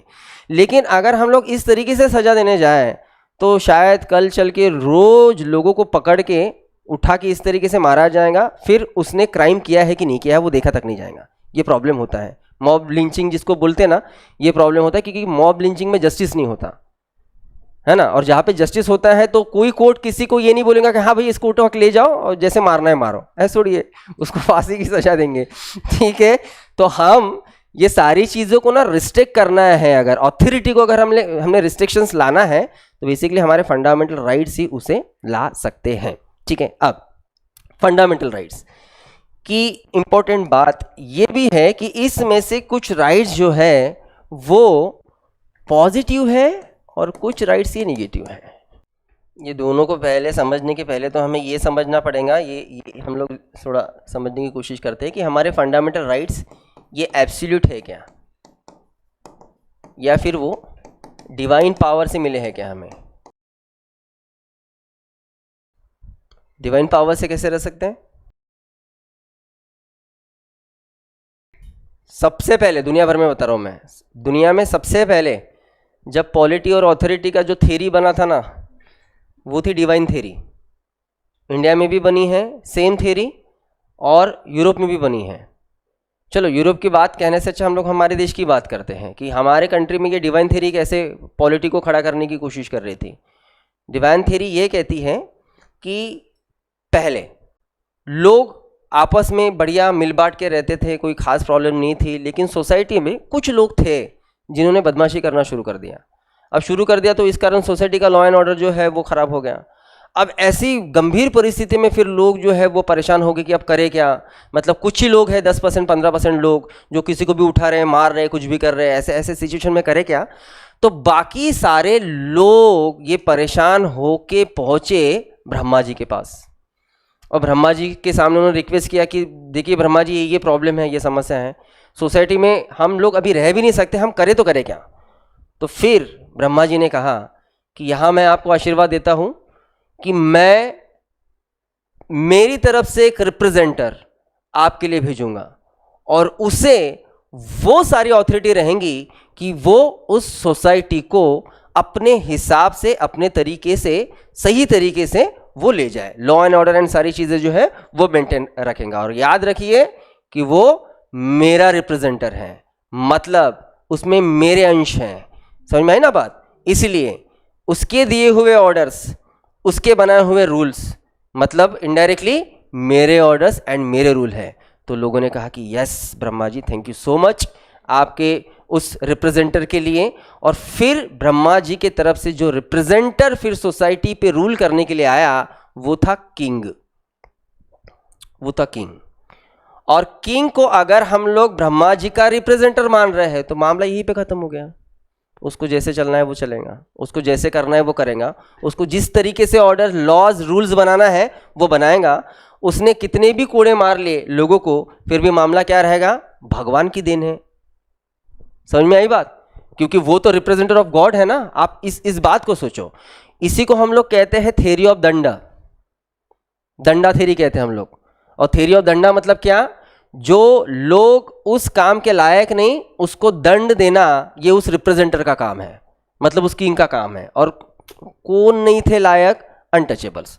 तो यहां से ये सारी चीजें जो है वो बनी है। आप सर्च कर लेना, गूगल में मिल जाएगा, थ्योरी ऑफ दंडा डाल देना या फिर डिवाइन थ्योरी ऑफ इंडिया डाल देना, आपको मिल जाएगा। ऐसी थ्योरीज वहां पे भी बनी है, इंग्लैंड में या फिर यूरोप में, इसी तरीके से चला है। तो डिवाइन मतलब क्या, डिवाइन पावर्स मतलब क्या, एब्सोल्यूट पावर्स। और एब्सोल्यूट पावर्स मतलब जिसको कोई रोक नहीं सकता, उसमें कोई रिस्ट्रिक्शन, विदाउट एनी रिस्ट्रिक्शंस, उसको हम लोग कहेंगे एब्सोल्यूट, उसको हम लोग कहेंगे डिवाइन। तो बेसिकली हमारे फंडामेंटल राइट्स ये एब्सोल्यूट है क्या, ये डिवाइन पावर्स है क्या, तो बिल्कुल नहीं, उसके ऊपर कुछ लिमिटेशंस है। दूसरी बात, इस पावर्स या फिर इस फंडामेंटल राइट्स के ऊपर लिमिटेशंस डालने का राइट ये पार्लियामेंट को भी है। पार्लियामेंट थोड़े बहुत रिस्ट्रिक्शंस डाल सकता है। यहां समझिए इस बात को कि हमारे फंडामेंटल राइट्स ये एब्सोल्यूट नहीं है। इन राइट्स पे रिस्ट्रिक्शंस डालने का अधिकार ये पार्लियामेंट को है, लेकिन पार्लियामेंट ने डाले हुए रिस्ट्रिक्शंस ये सही है कि नहीं ये चेक करने का राइट है फिर सुप्रीम कोर्ट को। राइट्स आर नॉट एब्सोल्यूट, उसके ऊपर रिस्ट्रिक्शंस आ सकते हैं, पार्लियामेंट रिस्ट्रिक्शंस ला सकता है, लेकिन पार्लियामेंट से लाए हुए रिस्ट्रिक्शंस सही या गलत सुप्रीम कोर्ट जज करेगा। वो अगर ये राइट्स एब्सोल्यूट रहते हैं विदाउट एनी रिस्ट्रिक्शंस, तो एब्सोल्यूट राइट्स को हम लोग कहते हैं negative rights, without any restrictions. लेकिन जब हम उन राइट्स पे कुछ लिमिटेड रिस्ट्रिक्शंस रखते हैं, और लिमिटेड रिस्ट्रिक्शंस रखने के पीछे का एक मकसद है, मैं आर्टिकल 14-15 में आपको समझाऊंगा, वो है इक्वेलिटी लाना। इक्वेलिटी लाने के लिए लिमिटेड रिस्ट्रिक्शंस जरूरी हो जाते हैं। तो जब हम लोग हमारे फंडामेंटल राइट्स पे कुछ रिस्ट्रिक्शंस या लिमिटेड रिस्ट्रिक्शंस रखते हैं तो जाके फिर वो बनते हैं positive rights, rights with limited restrictions. जैसे एग्जांपल लेंगे कि हमें राइट टू मूव एनीवेयर, ये जो राइट है, मतलब हम यहाँ से पुणे जा सकते हैं, यहाँ से यूपी जा सकते हैं, यहाँ से तमिलनाडु जा सकते हैं, वापस आ सकते हैं, जा सकते हैं, वहाँ पे रेसिडेंट हो सकते हैं। ये राइट हमें आर्टिकल 19 देता है, राइट है। अरे लेकिन इस पर रिस्ट्रिक्शंस रखना ज़रूरी है। अब आप बोल रहे हो कि नहीं, हमें कहाँ रेसिडेंट होना है, तो जो ट्राइबल एरिया है वहाँ जाके हमें घर बनाना है, नहीं हो सकता, रिस्ट्रिक्शंस है। इसी में क्योंकि 6 टाइप ऑफ राइट्स देता है आर्टिकल 19, तो उसी में आपको राइट टू प्रोफेशन भी है। आप अपने हिसाब से कोई भी काम कर सकते हो, मान्य कि हम हमारे हिसाब से कोई भी काम कर सकते हैं, लेकिन फिर जो प्रोस्टिट्यूट हैं उन्हें वो जो काम कर रहे हैं वो काम करने का राइट थोड़ी देंगे हम लोग। रिस्ट्रिक्शंस जरूरी हैं। जब हम लोग रिस्ट्रिक्शंस लाते हैं, आप सोचो, तब जाके सही मायने में वो पॉजिटिव राइट हो गए। अगर हमने रिस्ट्रिक्शंस नहीं रखे तो वो राइट्स नेगेटिव रहेंगे। ठीक है, तो इस एंगल को लेके भी हम इसे पॉजिटिव और नेगेटिव कहते हैं। लेकिन और एक एंगल है जिसको लेके हम इन राइट्स को पॉजिटिव नेगेटिव कहते हैं, समझते हैं कि यही राइट्स फिर से पॉजिटिव एंड फिर से नेगेटिव कैसे होते हैं। ये राइट्स पॉजिटिव होते हैं क्योंकि ये राइट्स कुछ लोगों को प्रिविलेजेस देते हैं। प्रिविलेजेस, आप में से सब बच्चों का 10th हो गया है, ग्रेजुएशन चल रहा है, आपका जो कुछ ग्रेजुएशन चल रहा है, ठीक है, आप तो ठीक है प्राइवेट स्कूल में पढ़े होगे, अभी भी शायद प्राइवेट कॉलेज में पढ़े होगे। लेकिन अगर गवर्नमेंट कॉलेज हैं तो गवर्नमेंट आपके कॉलेज के लिए, आपका अगर MBA कर रहे हो या फिर BSc कर रहे हो या फिर जो भी कर रहे हो, उसके लिए आपको फ्री एजुकेशन देता है क्या? नहीं देता ना, बिल्कुल नहीं देता है। लेकिन अगर वही 0 to 14 एज ग्रुप का अगर वो कोई बच्चा है तो गवर्नमेंट उसको फ्री एंड कंपलसरी एजुकेशन देता है। मिला प्रिविलेजेस? मिला प्रिविलेजेस? प्रिविलेज दे रहे हैं ना हम लोग, ठीक है। सेम हम वुमेन्स को अभी लोकल बॉडीज में 50%, आपके लोकसभा में 1/3, ये अगर रिजर्वेशन दे रहे हैं तो ये क्या है? प्रिविलेजेस है, ठीक है। तो हम अच्छा ये प्रिविलेजेस क्यों देना जरूरी है? बेसिकली ये जब प्रिविलेजेस मिलते हैं ना, तो एक बात याद रखिए, क्योंकि प्रिविलेजेस का और एक मतलब भी निकलता है, मैं आपको बताता हूँ मतलब दूसरा वाला, लेकिन इन प्रिविलेजेस को समझिए। शेड्यूल कास्ट, शेड्यूल ट्राइब्स को हम लोग रिजर्वेशन दे रहे हैं, ओबीसीज को हम लोग रिजर्वेशन दे रहे हैं, तो ये सारा जो प्रिविलेजेस मिल रहा है उसके पीछे का रीजन है इक्वेलिटी लाना। वो कैसे आता है वो मैं आपका आर्टिकल 14 में बहुत अच्छे से समझाऊंगा, उसके बाद कभी दिमाग में नहीं आएगा कि ये रिजर्वेशन क्यों मिल रहा है भाई, कभी नहीं आएगा ना। वो इक्वेलिटी कैसे मेंटेन किया जाता है वही हम लोग पढ़ेंगे नेक्स्ट सेशन में। अब ये प्रिविलेज आपको समझ गया कि जब हम लोग चाइल्ड को दे रहे हैं, वुमेन्स को दे रहे हैं, या फिर SC STs को दे रहे हैं, ये प्रिविलेजेस हैं। लेकिन कुछ प्रिविलेजेस इसके अलावा भी है, वो थोड़े अलग है ना, उसको बस समझ के चलो। जैसे एग्जांपल, मैं सीधा पहले एग्जांपल दे दूं आपको। 1993 में जो बॉम्बे ब्लास्ट के पहले जब अयोध्या में बाबरी मॉन्ग जब तोड़ी गई, उसके बाद दंगे हुए। दंगे अयोध्या में भी हुए और दंगे मुंबई में भी हुए। दंगों का नेचर ही अलग था। अब मॉन्ग टूटी मुस्लिम्स की, तो चिढ़ने चाहिए मुस्लिम, चिढ़े, लेकिन हिंदूज ही जरा ज़्यादा बेसिकली मुस्लिम्स स्लम्स एरिया में जाके या फिर उनके सोसाइटी में जाके उनके घर जलाए, बॉम्बे में घर जलाए, उनके ऑफिसेज जलाए, तो हिंदूज पावरफुल, मुस्लिम्स डाउनफॉल में। उस टाइम पे यूपी गवर्नमेंट से ऊपर से ऑर्डर आए थे पुलिस डिपार्टमेंट को कि जो चल रहा है चलने दो, बिल्कुल कोई जाके रोकने की कोशिश नहीं करेगा। 3 दिन चलने दिया गया, 3 दिन हुआ ऐसा, 3 दिन। उसके बाद सारी चीज़ें शांत हो गई, लेकिन उसके बाद केस गई कि भाई ये डिपार्टमेंट ऐसे कैसे शांत था, अगर लॉ एंड ऑर्डर इतना ख़राब हुआ था तो कैसे। और उसका जो जजमेंट था ना वो काफ़ी बाद आया, 2013-14 में आया होगा, आप सोचो 1992-93 की बात। तो जजमेंट में पूरे डिपार्टमेंट के सारे ऑफिसर्स, मिनिस्टर्स, सबके ऊपर एलिगेशंस लगे थे। लेकिन भाई यूपी के सारे ऑर्डर्स निकल रहे हैं, तो एक्चुअली यूपी का एग्जीक्यूटिव हेड कौन है? गवर्नर। लेकिन उस एलिगेशन में, उस FIR में या फिर उस केस में गवर्नर इनका नाम नहीं था, क्योंकि जब कोई पर्सन प्रेसिडेंट के पोस्ट पे या गवर्नर के पोस्ट पे रहता है, उसके हाथ से कोई भी क्रिमिनल अगर कुछ चीज़ हुई, उसके ऊपर कोई केसेस नहीं डाल सकते। प्रिविलेजेस हैं, ठीक है, ये प्रिविलेजेस है। लेकिन इन प्रिविलेजेस को अलग रखिए। अभी हम जो पॉजिटिव राइट्स की बात कर रहे हैं ना, वो किस प्रिविलेजेस की बात कर रहे हैं हम लोग? तो वुमेन्स, चाइल्ड या फिर, ठीक है, तो इसलिए हम लोग पॉजिटिव कहेंगे। लेकिन यही राइट्स बहुत सेंस में इस सेंस में निगेटिव भी हो जाते हैं, क्योंकि एक्चुअली ये राइट्स गवर्नमेंट पे रिस्ट्रिक्शंस डालते हैं कि गवर्नमेंट ने क्या नहीं करना है। जैसे एग्जांपल देता हूँ, मैं बहुत कॉमन एग्जांपल देता हूँ, एक बड़ा सिंपल एग्जांपल कि आर्टिकल 28 बताएंगा ये आपको। आर्टिकल 28 ये बताता है कि कोई भी वो एजुकेशनल इंस्टीट्यूशन जो गवर्नमेंट के ग्रांट्स पे चल रहा है, मतलब वो गवर्नमेंट का स्कूल है, उस पर्टिकुलर गवर्नमेंट इंस्टीट्यूशन से कोई भी रिलीजियस एजुकेशन नहीं दिया जाएगा। पढ़ा रिस्ट्रिक्शन गवर्नमेंट पे, सीधा आ गया। आर्टिकल 29 जब पढ़ोगे, आप आर्टिकल 30 जब पढ़ोगे, तो आपको समझेगा कि जो माइनॉरिटीज़ हैं, माइनॉरिटीज़ अपने हिसाब से, अपने लैंग्वेज से वो एजुकेशन प्रोवाइड कर सकते हैं अपने हिसाब से, अपने तरीके से, और गवर्नमेंट बिल्कुल उन पे कोई रिस्ट्रिक्शंस नहीं ला सकता। तो यहाँ पे फिर से आ गया गवर्नमेंट पे रिस्ट्रिक्शंस। आप हर फंडामेंटल राइट को देखोगे ना, तो हर फंडामेंटल राइट ना गवर्नमेंट पे रिस्ट्रिक्शंस डालता है। अरे गवर्नमेंट पे रिस्ट्रिक्शंस आएंगे तभी हमारे फंडामेंटल राइट्स ना इधर रहेंगे।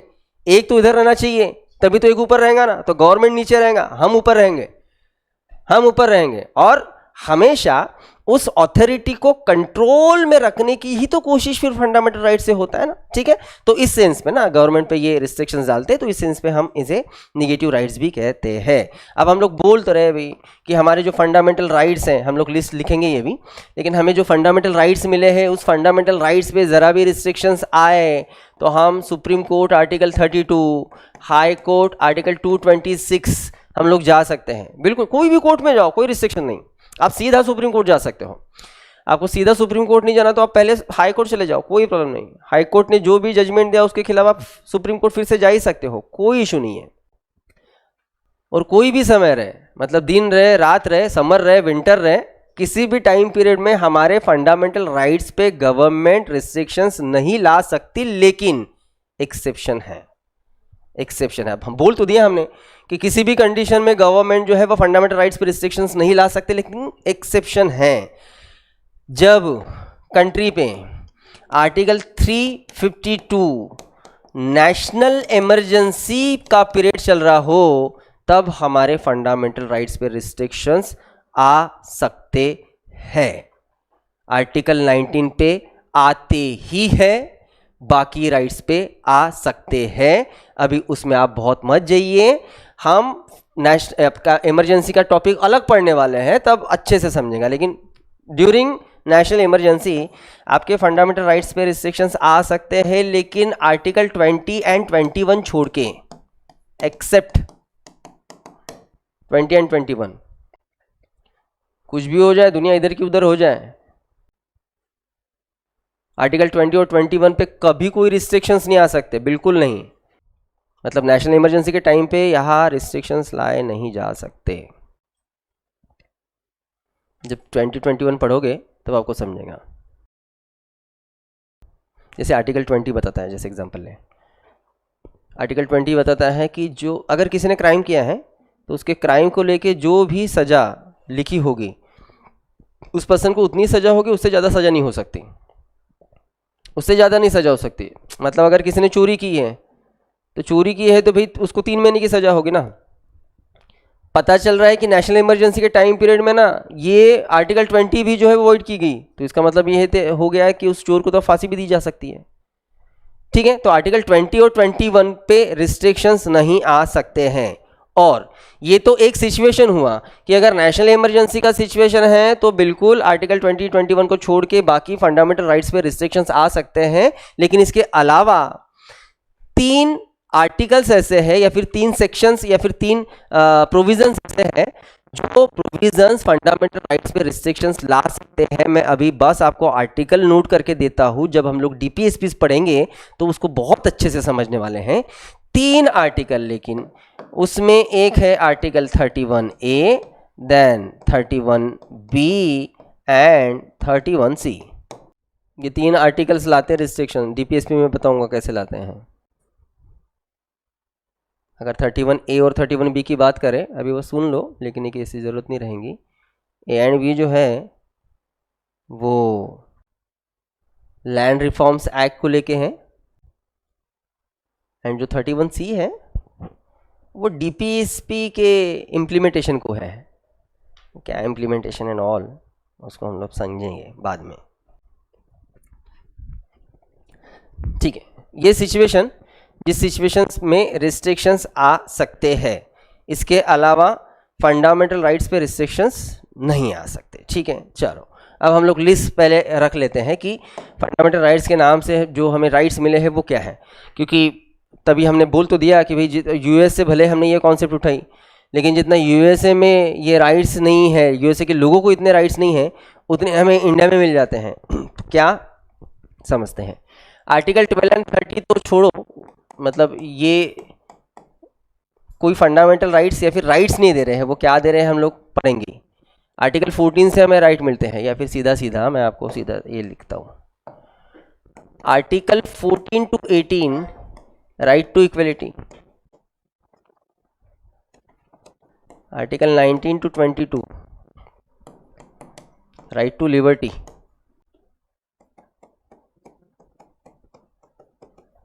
Right against exploitation,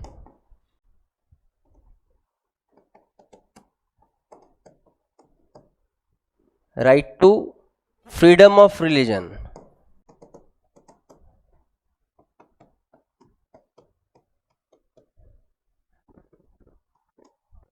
culture and education, article 29 and 30। Article 31 right to property,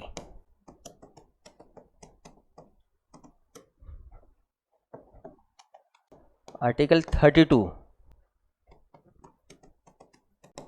constitutional remedies,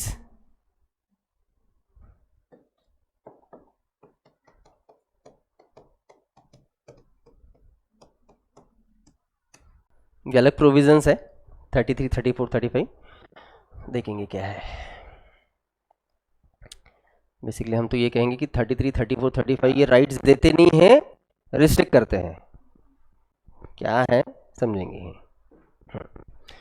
तो भी अगले आने वाले कुछ दिनों में हमने इतने सारे राइट्स देखना है, इतना हमारा एक बड़ा सा लिस्ट मिला है कि हमें राइट टू इक्वलिटी है, लिबर्टी है, अगेंस्ट एक्सप्लोटेशन है, right to freedom of religion है, हमारे आर्ट, कल्चर, एजुकेशनल राइट्स हैं, राइट टू प्रॉपर्टी था, उसके ऊपर मैं आता हूँ। अब देखिए इक्वेलिटी के राइट्स क्या क्या है, तो हम लोग ऑफकोर्स जब पढ़ना शुरू करेंगे तब हम लोग देखेंगे आर्टिकल 14, 15, 16, 17, 18, 5 टाइप के अलग अलग प्रोविजंस हैं। हमारे लिए सबसे इंपॉर्टेंट, नो डाउट सारे राइट्स इंपॉर्टेंट है, लेकिन नो डाउट इसमें जो 19 to 22 के जो बीच के जो राइट्स है, राइट टू लिबर्टी के, वो एक्चुअली हमारे इंडिविजुअल डेवलपमेंट के लिए बहुत ज़्यादा इंपॉर्टेंट है, बहुत ज़्यादा, क्योंकि यहीं पे आपको फ्रीडम ऑफ स्पीच मिलेगा, यही फिर आपको राइट टू लिबर्टी या फिर राइट टू लाइफ मिलने वाला है। तो इसके अलावा अगेंस्ट एक्सप्लोटेशन, जैसे अगेंस्ट एक्सप्लोटेशन के बारे में मैं हल्का फुल्का बताऊं आपको, शायद पहले इंडिया में बाउंडेड लेबर ये टर्म चलता था, ये आपको पता होगा। पता है आपको बाउंडेड लेबर ये क्या टर्म था? उसको कहा जाता है वेट बिगारी, बिगार, बिगार, बिगार मतलब विदाउट एनी रेम्यूनरेशन। आपसे काम करवाया जाएगा, आपको उसके बदले कुछ नहीं मिलने वाला, तो काम क्यों करना है? ड्यूटी है, आपने आपका ड्यूटी पूरा करना है। भाई ड्यूटी कौन बनाया है कुछ नॉर्म्स, ठीक है, जो जिसको हम लोग कहेंगे कि इसके पहले जो कुछ लिटरेचर लिखे गए थे कि भाई रिलीजन के हिसाब से इस तरीके से सारी चीज़ें चलनी चाहिए, सोसाइटी चलनी चाहिए, तो जो कुछ नॉर्म्स थे उस हिसाब से वो बाउंडेड लेबर जो है वो रहते थे। आप सोचिए कि जो जो गुलामगिरी का जो सिस्टम था, स्लेवरी सिस्टम, ये दुनिया भर में चला है, ये ग्रीस में भी चला है, इंडिया में भी चला है, और गुलामों को ना खाने के लिए बस और बस उतना खाना मिलता था कि जिसको खा के वो जीवित रह सके काम करने के लिए। तो पता चला खाना भी नहीं देंगे तो मर जाएगा 4 दिन में, काम कौन करेगा इसका? ठीक है, इतना खाना मिलेगा उसको, उतना पानी मिलेगा, उसके अलावा उसको और कुछ नहीं है। तो ये जो सिस्टम था बाउंडेड लेबर। अच्छा, और एक जरूरी बात, सोचिए कि किसी को विदाउट एनी रिम्यूनरेशन काम करवाना, ये गलत, मतलब यही गलत है कि किसको, मतलब जैसे एग्जांपल लेते हैं, ये पर्सन है, इस पर्सन ने ये काम करना है, इस काम के इसको 100 रुपये मिलना चाहिए, मैं इसको बिल्कुल एक पैसा ना देके पूरा काम करवा रहा हूँ, ये इसके अगेंस्ट उसके राइट की बात हुई। दूसरी बात, अगर एक काम करना है, इसको 100 रुपये मिलना चाहिए, मैं इसको 50 दे के ही काम करवा रहा हूँ, फिर भी तो इसके राइट का मामला है ना, ठीक है। तीसरी बहुत इंपॉर्टेंट बात, ये काम करना है, इसको 100 रुपये इसको मिलना चाहिए, मैं इसको बोल रहा हूँ 200 देता हूँ, लेकिन ये कह रहा है कि मुझे काम नहीं करना है, मेरा नहीं है मन, मैं क्यों करूँ ये काम, फिर भी अगर हम इससे काम करवा रहे हैं अगेंस्ट राइट। तो ये जो फोर्स है ये सिर्फ फिजिकली नहीं, तो ये मेंटली भी देखना है। और ये सारी चीज़ें आप सोच सकते हो, फिर हमने फंडामेंटल राइट्स जब बनाए तो कितना सोचा होगा, कितनी छोटी छोटी टर्म्स हमने डाले हैं। आप सोचो कि किसी को पैसा दे रहे हो, इसलिए इसका मतलब ये है कि आप उसको किसी भी तरीके से कोई भी काम करवाओगे, अरे उसकी इच्छा है क्या काम करने की, ये तो देखना पड़ेगा। ये सारी चीज़ें आर्टिकल 23 बंद करता है, और इसके लिए गवर्नमेंट को ऑर्डर मिलते हैं, मतलब आर्टिकल 23 गवर्नमेंट को ऑर्डर देता है कि लॉज लाइए, कि उस लॉज से ये जो फोर्स लेबर है, बाउंडेड लेबर है, ये सारी चीज़ें बंद हो, ठीक है। तो ये सारे फंडामेंटल राइट्स जो हमें मिले हैं, उसमें से बस एक राइट को आपने समझना है, जिसे हम लोग कहते हैं right to property. Right to property अब ये हमारा फंडामेंटल राइट नहीं रहा। कब क्या हुआ, अब वो कहाँ है वो समझते हैं, लेकिन क्यों निकाला है ना, उसको बाद में मैं आपको बताऊंगा। अब पहली बात, सबसे इंपॉर्टेंट बात, राइट टू प्रॉपर्टी को लेके एक कॉन्स्टिट्यूशनल अमेंडमेंट हुई 1978 में, और अमेंडमेंट थी 44th। मोरारजी देसाई की सरकार थी, जनता दल अथॉरिटी में थी। बहुत अच्छा डिसीजन हुआ उस टाइम पे कि 44th अमेंडमेंट 1978 को राइट टू प्रॉपर्टी ये हमारे पार्ट 3 से निकाल दिया गया। अब पार्ट 3 से निकाल दिया गया मतलब अभी ये राइट हमारा फंडामेंटल नहीं है। अब राइट टू प्रॉपर्टी है, कॉन्स्टिट्यूशन में है, लेकिन पार्ट 3 से निकाल के उसको रखा गया है पार्ट नंबर 12 में, और आर्टिकल ए से जो लागू हो रहा है वो हो रहा है आर्टिकल 300A। एकदम स्पेसिफिक लिख के रखो कि नाउ ये जो है right to property, it's not our fundamental rights, it's only a legal right और कॉन्स्टिट्यूशनल राइट। लीगल और कॉन्स्टिट्यूशनल लिख सकते हो, फंडामेंटल नहीं है। तो दो चीज़ें जो बदली हैं इसको आप ध्यान में रखिए, क्योंकि ऑफकोर्स आपको ऑब्जेक्टिव्स में भी क्वेश्चन तो बिल्कुल बनेंगे ही, लेकिन डिस्क्रिप्टिव में भी आपको बड़ा स्पेसिफिकली लिखना पड़ेगा कि पार्ट 3 से निकाल के हमने 12 में रखा है। पार्ट 3 डील करता है फंडामेंटल राइट से। अब वो आर्टिकल 31 में रहा नहीं, वो अब गया है बेसिकली 300A में। अब हम लोग उससे कह रहे हैं कि ये हमारा फंडामेंटल राइट नहीं है, ये हमारा लीगल राइट या कॉन्स्टिट्यूशनल राइट कहेंगे। अब एक चीज़ को हम पहले समझने की कोशिश की कि हमने ह्यूमन राइट्स और फंडामेंटल राइट्स में क्या अंतर है, ठीक है। तब हमने लीगल या कॉन्स्टिट्यूशनल राइट ये वर्ड नहीं यूज़ किया होगा, natural rights and human rights ये वर्ड यूज़ किया था। अब मैं आपको बोल रहा हूँ कि हमारा फंडामेंटल राइट नहीं है, ये हमारा लीगल या कॉन्स्टिट्यूशनल राइट है। तो ये हमारा फंडामेंटल राइट नहीं है तो कैसे नहीं है? तो पहले तो फिर से हमें याद करना पड़ेगा कि फंडामेंटल राइट होने के लिए क्या मायने रखता है। तो दो कंडीशन, एक पहली बात तो वो हमारे कॉन्स्टिट्यूशन में लिखा रहना चाहिए, है 300A में है अभी भी। लेकिन दूसरा कंडीशन कि उस राइट के प्रोटेक्शन के लिए जुडिशरी का प्रोविजन होना चाहिए, नहीं है। नहीं है मतलब अगर गवर्नमेंट ने अगर किसी के प्रॉपर्टी पे रिस्ट्रिक्शंस लाए तो हम उसके खिलाफ, हमारे फंडामेंटल राइट्स पे रिस्ट्रिक्शंस आए हैं, इस नाम से सुप्रीम कोर्ट या हाई कोर्ट नहीं जा सकते, न ही जा सकते। सुप्रीम कोर्ट हाई कोर्ट के लिए अब ये बात लोगों के फंडामेंटल राइट्स की नहीं बची है, ये लीगल राइट्स की बची है।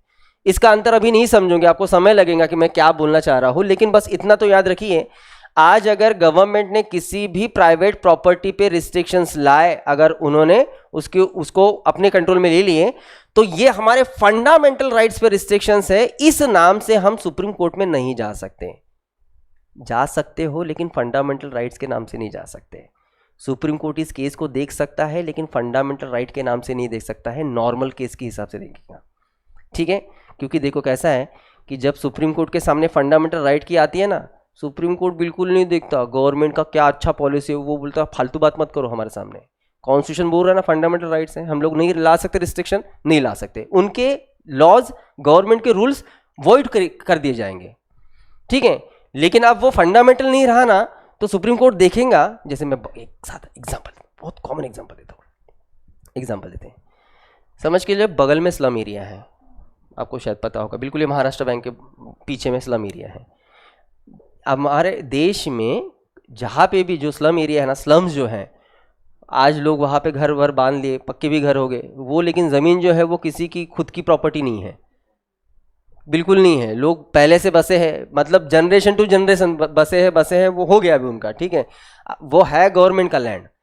अब अगर गवर्नमेंट चाहती है, एग्जांपल गवर्नमेंट चाहती है कि भाई वहाँ पे हम ना स्कूल बनाना चाहते हैं, क्वालिटी एजुकेशन बच्चों को हम लोग फ्री में देना चाहते हैं एग्जांपल, और गवर्नमेंट चाहती है कि वहाँ के स्लम के लोगों को हम यहाँ से उठाते हैं और थोड़ा सिटी के अर्बन एरिया के थोड़ा साइड में हम लोग देते हैं, और यहाँ पे हम लोग एक प्रीशियस स्कूल बनाएंगे।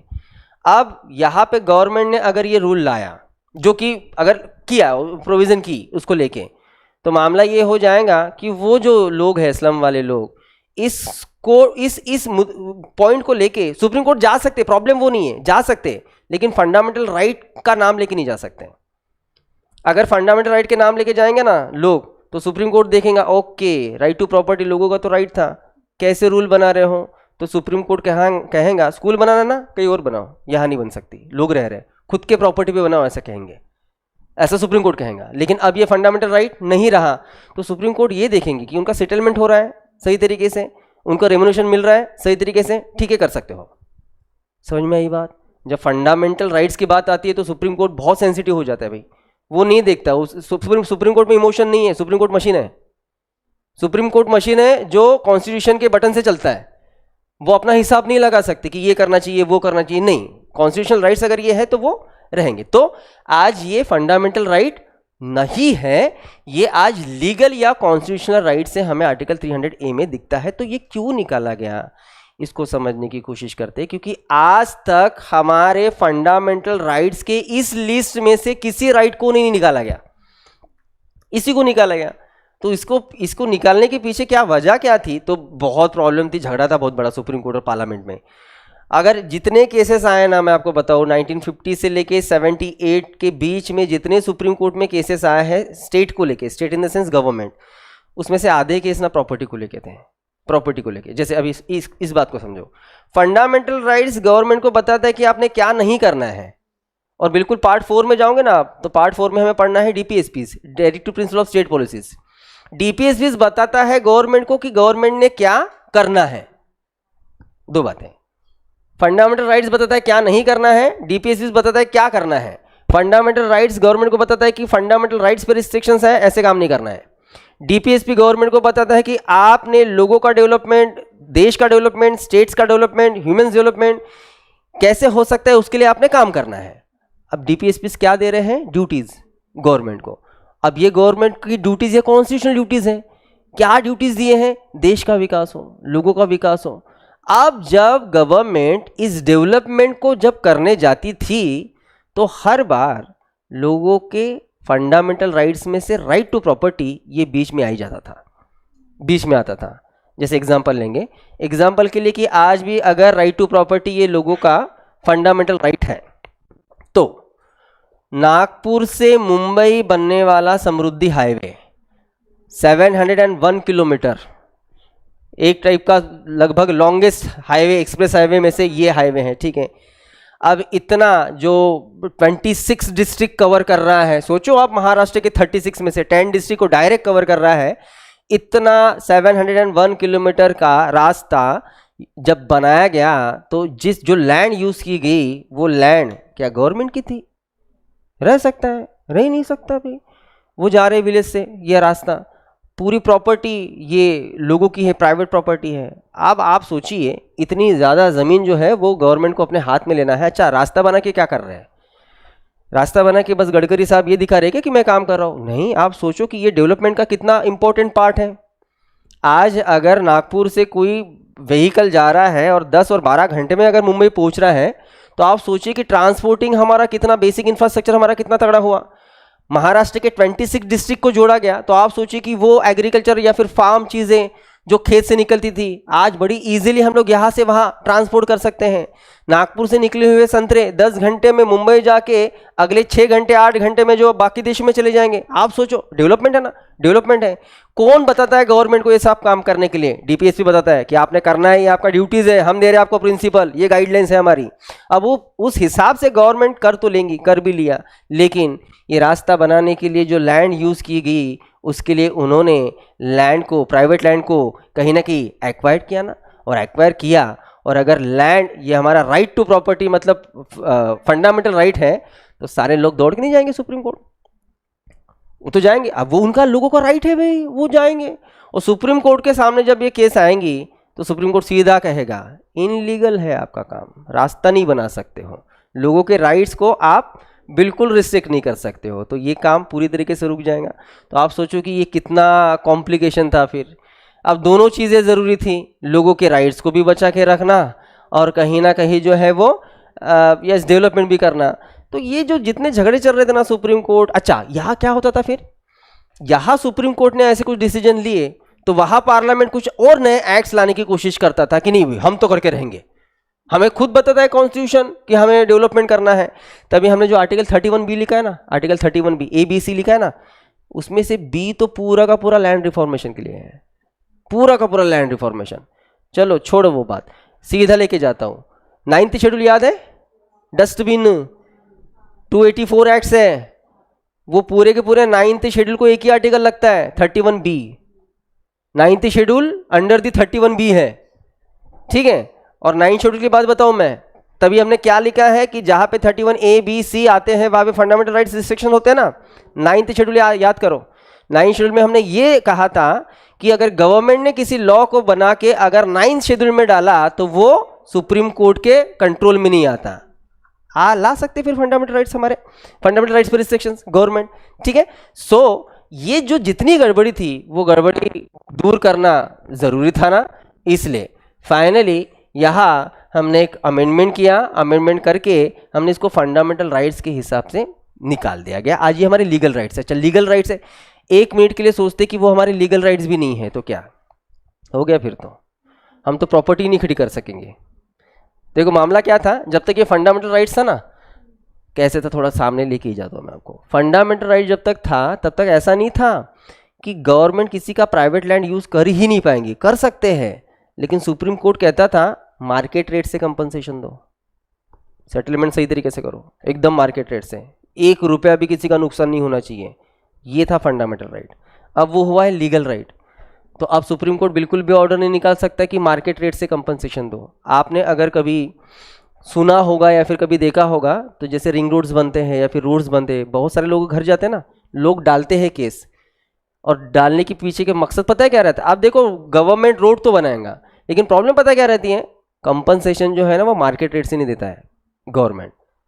ठीक है, अब सुप्रीम कोर्ट ना बिल्कुल भी गवर्नमेंट पे ये दबाव नहीं ला सकती कि आपने मार्केट रेट से ही देना है। ठीक है, अब ये फंडामेंटल राइट नहीं बचा। क्लियर? बाकी पूरी लिस्ट है और इस लिस्ट में सबसे इंपॉर्टेंट जो राइट है हमारा, राइट टू रेमेडीज, आर्टिकल 32।